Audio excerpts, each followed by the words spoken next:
The deepest of our wounds are often not seen normally.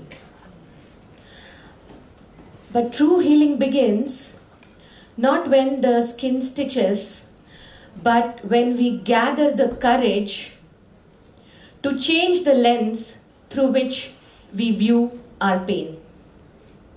So last February, exactly a year ago, the glass door of my cupboard smashed onto my right foot. There was blood all over, there was chaos. I was immediately rushed to the medical emergency room. The wound was sutured shut in minutes. But that injury was the tiniest of the injuries I had ever experienced, because over the next few months, no amount of therapy, healing, meditation could help me suture the wound deep in my heart. And there was a fracture which was yet undetected. And today I am here to narrate the story of how I heal myself by not looking at the wound, but by changing my perspective. So as I lay there on the surgery couch after the initial medical intervention, my life partner, a very accomplished doctor, had a prior commitment and he had to travel, so he left. And my body was in a state of nervous dysregulation, in a lot of pain, and there was a lot of confusion. I didn't even know what was happening. And in that vulnerable moment, a story cemented in my heart that I have given everything to his family, yet I am not his priority. There was more to come. Over the next few days, my foot turned blue and heavily swollen, and a week later, X-ray detected broken bones beneath the suture. So I was completely shattered, trapped, immobile, emotionally broken. I cried, I raged, I grieved. The nights were terrible, and I just kept asking one single question: how could he simply leave me like that? Ladies and gentlemen, this is not a talk where I want to, victimize myself or something or rant. I just want to bring to focus how the brain tricks us in certain scenarios and how much story is actually behind the curtain.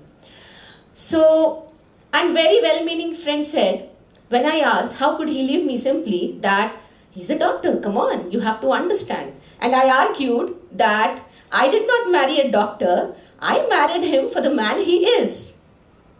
So with this, I continued all the practices: forgiveness meditation, letting go meditation, breath work, art therapy, journaling, crystal healing, everything. But everything seemed to be a bandage on a bullet wound. Perhaps I was not questioning the narrative behind the entire story. 11 months later, I attended a wellness retreat where I experienced a labyrinth meditation. We walk through the labyrinth as we meditate. And there, for the first time, in the center of the labyrinth,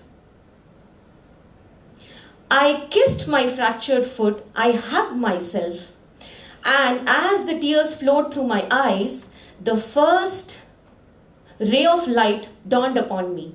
I recall the week of the accident. Yes, my life partner had traveled, but my friends had come to India coincidentally all the way from Netherlands. They were healers and they became my healing angels. My mother-in-law sent me warm, home-cooked, nutritious food every single day. My helpers never ever let me feel crippled. And my boys and my pet were my constant companions. The universe had sent a village to take care of me, but my mind was so obsessed with that one single absence that it failed to recognize the profound loving presence all around me. So with this realization, for the next 2 days in the wellness retreat, the tears continued to flow, the body was processing a lot, and on the third day, during a meditation, something happened. My mind traveled back to decades ago when I was a 5-year-old child And a similar scene flashed in front of my eyes where I see a man walking into my house, whispering something to my grandpa collapsing. Suddenly the entire house is in grief. People are crying, and me, the 5-year-old, is shuffled to a neighbor's house 2 lanes away. And this was the exact feeling I had when I was feeling abandoned, not valued by my partner.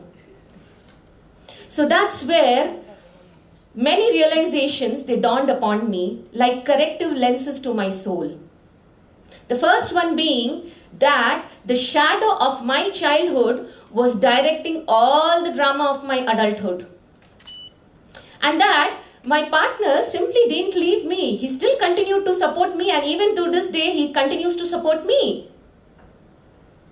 And to blame him for not guessing that I had a fracture in my foot was again a contradiction of my own statement where I said I have not married a doctor, I have married a man.